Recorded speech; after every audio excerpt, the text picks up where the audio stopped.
गरीब लोगों को सताकर जमीन को हड़प लिया जाता था पहले के युग में। जो आपसे बरियार हो गए, गांव घर में आपका होता होगा, ठीक है, जिनका रसीद भी नहीं कटता है और बहुत सारा जो खेत है वो किसी और का और कोई और खेती करता है। बहुत से लोग हैं जो सरकारी जमीन पे अपना से घर बना लिए हैं, उनका सरकारी जमीन पे खेती करते हैं। लेकिन अगर मान लीजिए सर्वे होगा तो सर्वे बाद जो है सरकार अपनी जमीन ले लेगी। तो इसमें क्या होगा? सरकारी जमीन पे जो आपने घर बना लिया है या बहुत सारे जमीन को आपने रख के खेती कर रहे हो या किसी को दे रखे हो, वो सारा जमीन सरकार का हो जाएगा। कि बहुत ऐसे जमीन है जो विवादित है, बहुत साल से मतलब केस चलता है और लोग कोर्ट का चक्कर लगाते हैं, लेकिन फिर भी वो क्लियर नहीं हो पाता। क्या आपको लगता है कि इस सर्वे के बाद उन सब का जो केस चल रहा है वो क्लियर हो पाएगा? सर्वे से सरकार को भी फायदा है और जो अपने लोग हैं जो अपने खेती कर रहे हैं उनका तो फायदा ये है कि जो अपना खेती है वो अपना हमारा मिल गया। अगर कोई और भी कर रहा है, मेरा खाता प्लॉट कट रहा है, तो मेरे पास ही आ जाएगा। सही तो प्रोसेस। अच्छा ये बताइए कि जो बिहार सरकार ये पहल अपना कर रही है, जमीन सर्वे करा रही है लगभग पहला जो सर्वे हुआ था 1890 में, उसके बाद ये सर्वे हो रहा है, तो इससे बिहार के जो लोग हैं उनको क्या फायदा होने वाला है? आप में दोनों में बन नहीं रहा है, आपका खेत में आपके दोनों अपने आपस में बन नहीं रहा है, उस खेत को आपने जाके नोटिस कर दिया है और जाके केस कर दिया है, तो 144 लग जाता है, 144 नंबर होगा। नमस्कार, कैसे हैं आप लोग? आज एक बहुत बड़ा टॉपिक पे आपसे बात करने आए हैं और वो जमीन सर्वे का टॉपिक है। किस चीज का टॉपिक है राजा जी? आज है बिहार में जो जमीन सर्वे हो रहा है, उस टॉपिक पर हम लोग बात करेंगे। बहुत सारे लोगों का कमेंट आ रहा था कि जमीन सर्वे पे एक वीडियो बना के हमको प्रॉपर दे दीजिए, क्योंकि उसमें बहुत सारे लोगों का गलती प्रोसेस हो रहा है और उस गलती प्रोसेस के आज हम सही प्रोसेस इस वीडियो में आपको बताने वाले हैं, हम दोनों मिलकर। ये बताइए कि जो बिहार सरकार ये पहल अपना कर रही है, जमीन सर्वे करा रही है लगभग पहला जो सर्वे हुआ था 1890 में, उसके बाद ये सर्वे हो रहा है, तो इससे बिहार के जो लोग हैं उनको क्या फायदा होने वाला है? इससे बहुत सारे लोगों का फायदा ये होने वाला है कि गरीब लोगों को सताकर जमीन को हड़प लिया जाता था पहले के युग में। जो आपसे बरियार हो गए, गांव घर में आपका होता होगा, ठीक है, जिनका रसीद भी नहीं कटता है और बहुत सारा जो खेत है वो किसी और का और कोई और खेती कर रहा है, ठीक है, तो उससे क्या होगा कि जिनके नाम पे जो रसीद था वो सारा उनका खेत को दिया जाएगा, कि जिनके नाम पे रसीद कट रहा है और खेत किसी और ने जोत रहा है, वो सारा प्रोसेस उन लोगों का फायदा होने वाला है जो गरीब लोग थे, ठीक है। मतलब आप कहना चाह रहे हैं कि जो मतलब जबरदस्ती अब मतलब रंगदारी करके वो जमीन दूसरे का हड़प्पा है, तो वो अब वो नहीं कर पाएगा, और जो हड़प्पा होगा उसका जमीन जो उसका ओरिजिनल मालिक होगा उसका हो जाएगा, आपका ये कहना है? बिल्कुल बिल्कुल।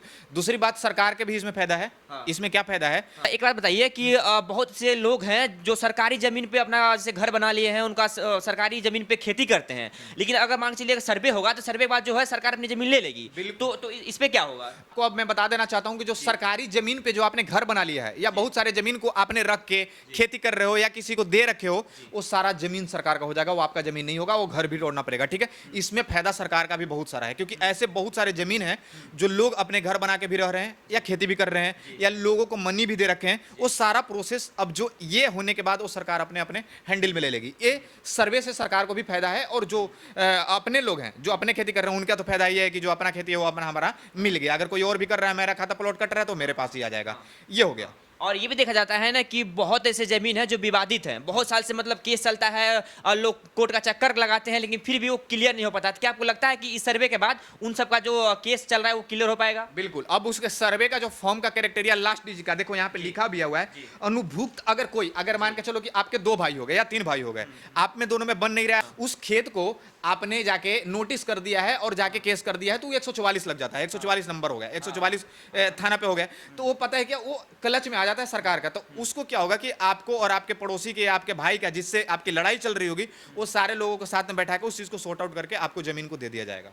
सर्वे का फॉर्म है जो आप अभी सर्वे जो बिहार में गांव से चल रहा है, आपको पता है कि 45,000 गांव में सर्वे स्टार्ट कर दिया गया है काफी सालों के बाद। कितना सालों के बाद हो गया है ये स्टार्ट? ये पहला बार जो सर्वे हुआ था तो अंग्रेज के टाइम में हुआ था। पहला बार सर्वे 1890 में हुआ था, उसके बाद फिर दूसरा जो सर्वे हुआ था 1990 में हुआ था। 100 साल प्लस के बाद ये सर्वे हो रहा है, ठीक है। तो ये सर्वे को आप फॉर्मेट जो सही प्रोसेस में करना है, क्योंकि अब इसके बाद आपको काफी साल बाद होगा, जो आपके बच्चे या बच्चे के बच्चे जो होंगे वो सर्वे अब अपना देखेंगे, ठीक है। तो ये मेन था, पॉइंट ये था कि सर्वे का जो फॉर्म, इसलिए मैंने आपको लान के दिखा रहा हूं कि सर्वे का फॉर्म में बहुत सारे लोगों का गलत हो रहा था, ठीक है। तो ये गलत जो प्रोसेस कर रहे थे वो क्यों कर रहे थे, उसके पास जो रीजन था वो सारा रीजन आज हम इसमें आपको बताने वाले हैं, ठीक है। तो सबसे पहला जो है रीजन राजा जी, की पहला जो रीजन है कि सबसे पहले लोगों का गलती हो रहा है कि जो फॉर्म में वो सबमिटेड करना है, तो एक रसीद होता है, जो जमीन होता है, जमीन का जो आपका रसीद होगा, जो आप कटवाते होंगे। पहले क्या होता था ना कि आप ब्लॉक से कटवाते थे या मतलब घर पे नहीं जाके कटवाते। अब क्या उसका प्रोसेस चेंज कर दिया है, जब से आप आधार कार्ड बने हैं, जब से मोदी का सरकार आया है, तो बहुत प्रोसेस जो है वो चेंज क्राइटेरिया में आ गया है। क्या आ गया वो आपको बताते हैं। क्या होता है कि आप फोन से भी आप चेक कर सकते हैं घर से ही, या किसी साइबर कैफ में जाके आप जाके इस चीज को, रसीद को आप कटवा सकते हैं। ये आपको दिख रहा होगा जो रसीद, ये नया रसीद है जो करेंट है, जो आप कहीं भी किसी साइबर कैफे से आप जाके कटवा सकते हैं। दूसरा जो रसीद हो गया, जो ब्लॉक से कटता था, समझ रहे बात को, ये जो पुराना है रसीद हो, अब आपकी जो गलत कहां कर रहे थे प्रोसेस में, जो फॉर्म है, फॉर्म जो आपको यहां पे दिख रहा होगा, ये फॉर्म का जो प्रोसेस है, सबसे पहले रैयत का नाम होता है, ठीक है, जो पहला प्रोसेस हो गया। तो रैयत के नाम में क्या हो गया कि जो आपके अकाउंट, जो आपके खाता है, जो खाता प्लॉट है जिसके नाम पे है, उसका नाम लिखना है, ठीक है।